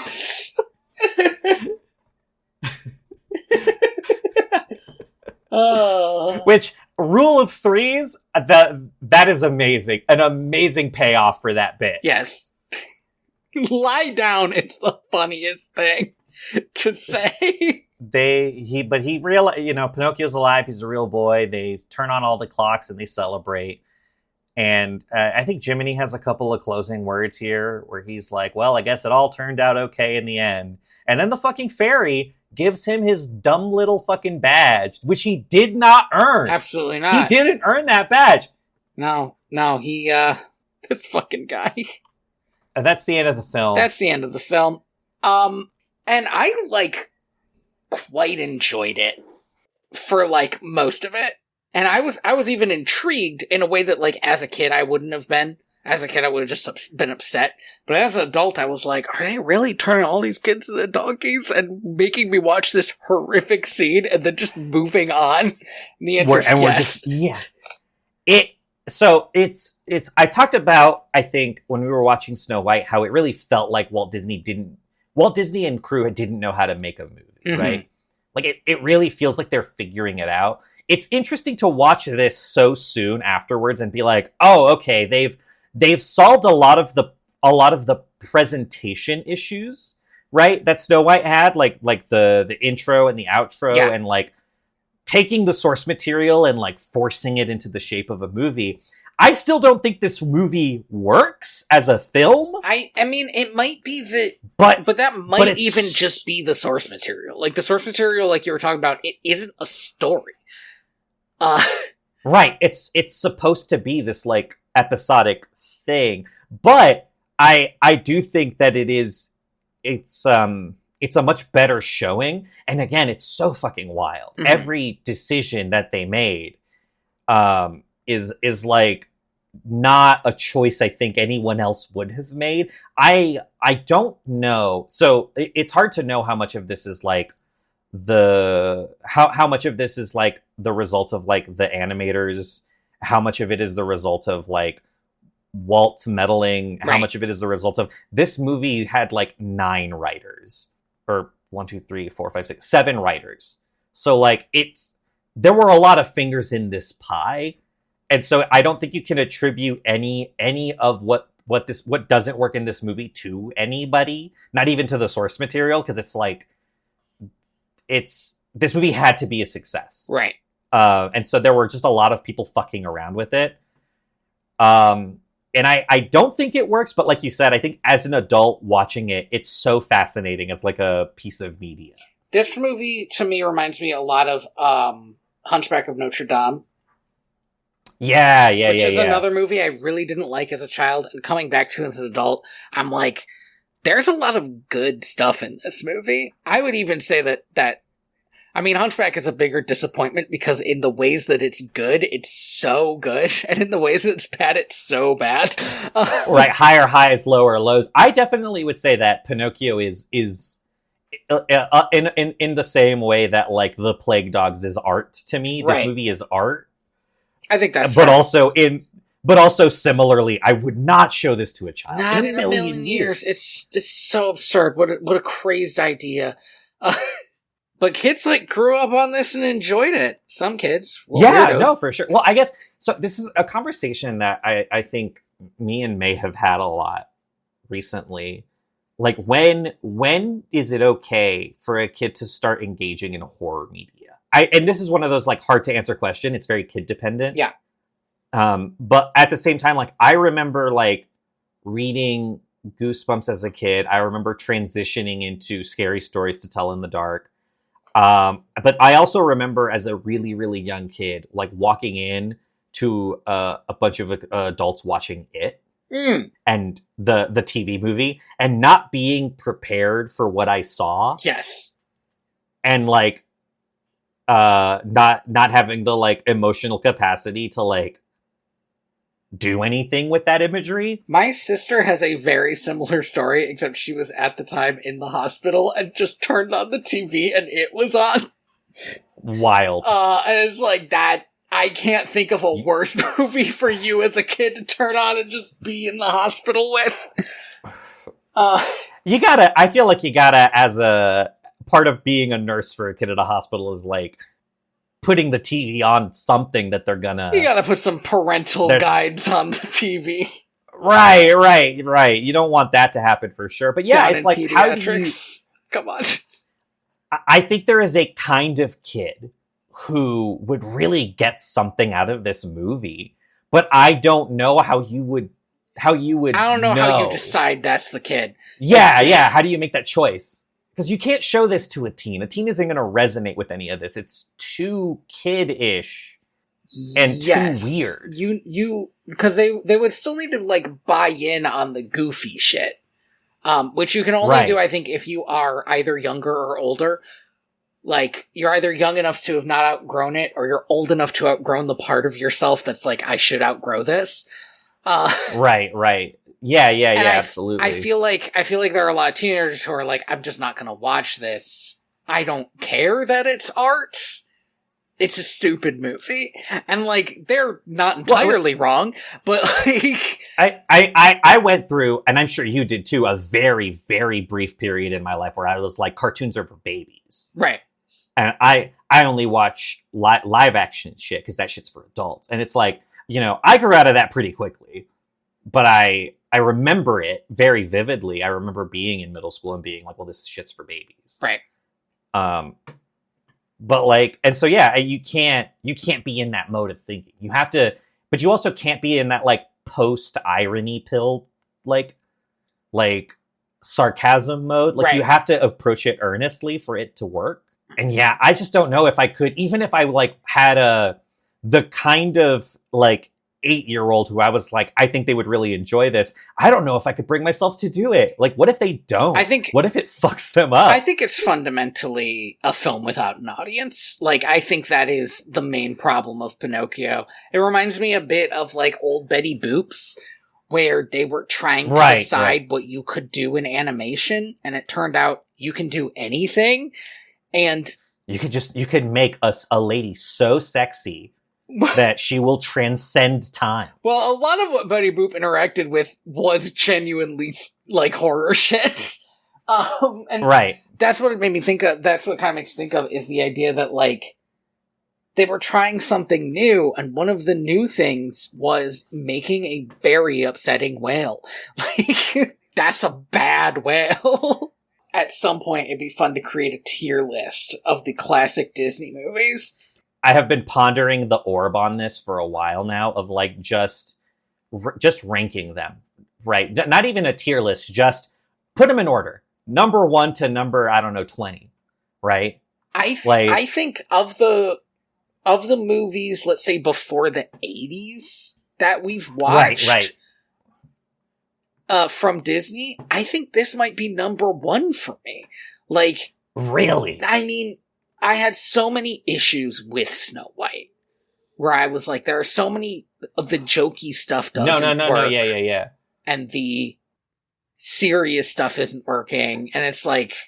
Like, I'm thinking about, like, because in here we have, like, Cinderella, Alice in Wonderland, which I don't think we've watched for this. We have not watched Alice in Wonderland or Sleeping Beauty, and I think both of those are probably contenders. But, like, I don't like Cinderella. I think it's a very slow film, and not a lot happens. Yeah, absolutely. And like I said, the problems that Pinocchio has, it has problems. But there is never a moment where you're like, this is getting boring. There's shit on screen all the time. I think for me, looking at this list of films, like Robin Hood is pretty high up there for me. Because that is partially nostalgia. That was the movie I watched at the dentist as a kid, and I was obsessed with it because I never got to fucking finish it. How does it end?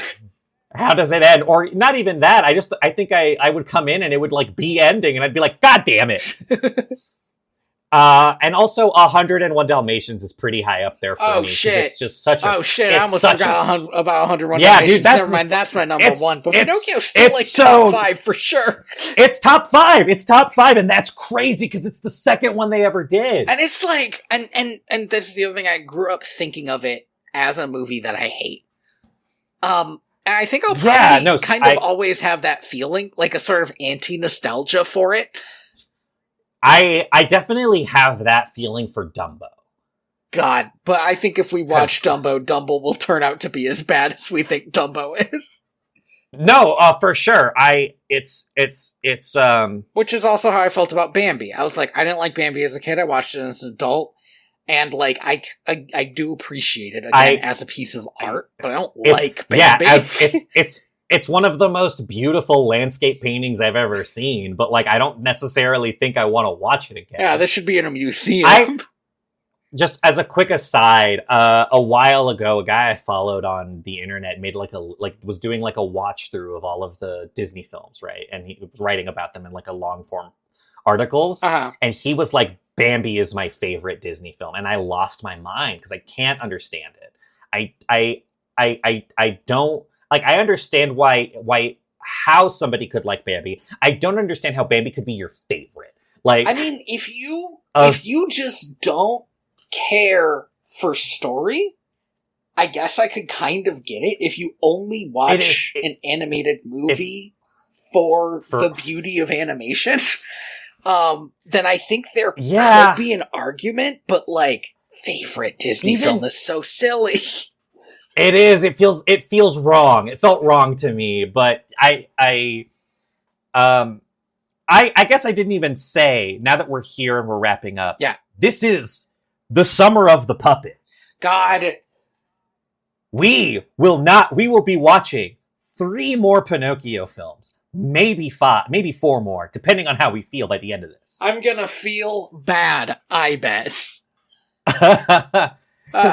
Because there's like a weird Italian Pinocchio film and a Russian one. And I'm like, I don't know. If we're feeling up to it, we might throw those in here. We probably won't. But we are for sure going to hit 2 animated Pinocchios and 2 live action ones. And we're just going to live our lives. And we're going to hope that they are at least as fun as this was. Fingers crossed. Fingers crossed. And also as a kind of closing piece, I just want to bring this up because I ran into it and I don't know if you're even going to leave it in, but you have to know about this because it is the funniest fun fact I ran into while I was looking up Pinocchio. Okay. Which is that the voice of Geppetto in this film. Okay. Who I'm gonna look it up because I'm gonna look him up because I have to say him by name. That's Christian Rubb. All right. Christian Rubb was born in Austria-Hungary, moved to the United States to become an actor. Spent most of his childhood in Germany. During the filming and animation of Pinocchio, Rubb became notorious for openly and frequently talking about how much he loved Hitler. Oh. Like it became a problem. We're like a couple of years from Disney shifting into almost completely being a propaganda anti-Hitler machine. Right. And so this guy, it became a problem because around this time at Disney, a lot of Disney's animators were starting to unionize. Oh. And so like, there was a lot of tension in the studio, and I have to imagine that this motherfucker running around talking about how much he loved Hitler was not helping things. Not good, probably bad. So yeah, I also want to bring it up because like Geppetto is such a good character, and he's very well acted as being this like loving, funny father figure. Uh-huh. It feels like almost the perfect fucked up thing for the actor to be up to. Yeah, right? yeah. Like Because Geppetto's such a nice guy. He's the perfect character, and he's the actor does a good job. Yeah. Like, to the point where, like in the live-action Disney film, they got Tom Hanks to do it. America's uncle. When you said Tom Hanks, I at first thought of Tom Cruise, and I was like, that's bad casting. That Tom Cruise would be so funny. Yeah, I think I'm going to wish for him to be a real boy. I'm going to jump on the bed. I'm going to wish for him to be a real boy. Anyway. I didn't know I had a Tom Cruise in me, but apparently I do. And it's just him being evil. It's just evil Tom Cruise. That's just Tom Cruise, though. Thank you for listening to Direct to Video. VHS? VHS. I have been your host, Tony Robusto. I've been your host, Andy Reyes. Sorry, give me a quick second. You can find me at inspireachievements.org, and our podcast is still at direct2.video, but if you go there, you'll find a new website, because we are hosted at a new place, and it's going good so far. Fingers crossed. Yeah. A big apology, I guess. Apparently, our podcast was, like, stuck in limbo for God knows how long. I don't know how this happened. It was still on all the big ones except for iTunes. Yeah, it just wasn't on iTunes. So if you're on iTunes, you're going to be like, "Whoa, I thought this podcast was over." It's not. We're still kicking. It's not. We're also on like YouTube and stuff. It's fine. You can find us. It's not hard. Yeah, and I believe now we release our episodes every last Tuesday of the month. Last Monday. Oh, well, we're certainly not fucking making that. No, I mean, today. We weren't going to make last Tuesday either. This will probably go out on the 1st. All right. Well, I wasn't going to get this all done by tomorrow. Are you kidding? No. Well, we'll try to make the last Monday of June for the next one, since I've basically had to like strong arm May into not watching a movie she wanted to watch for 4 months. Oh, okay, yeah. So we're gonna get that one done. Yeah. Check out the new website. Please, if you find us on iTunes or whatever, rate us 5 stars. Tell all your friends about us. We do this just for fun. This is just for you guys. We don't have a Patreon or anything. We've fully established, just by the fact that apparently the podcast has been a little bit broken on the biggest podcatcher in the world of all time, that we're like not very good at this, and we do need your help. And we refuse to get better. We refuse to get better. It's just what it is. It is what it is. But so it goes. You can find me on Blue Sky at realty_Valens. You can also find me on Tumblr at realty_Valens. Although I don't know why you would. I don't know. I'm caught between like a bunch of different private projects, and then also like work being a nightmare and volunteer work. So like, who knows if I'll ever do anything again other than this? But we'll see.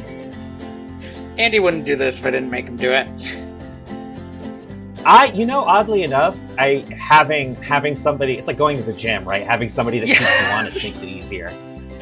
Yeah, that's exactly what it's like.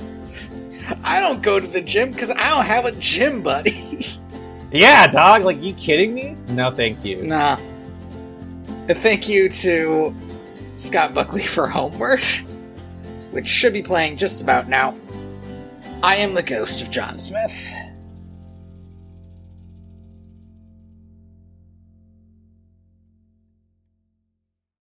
And when you wish upon a star, no matter who you are, your boy will become a puppet. Oh no! No, that's not right. Oh no, why? Pinocchio backwards is just a horror movie. Oh, dude. Wait, hold on a minute. That's like an idea. I'm stopping the recording.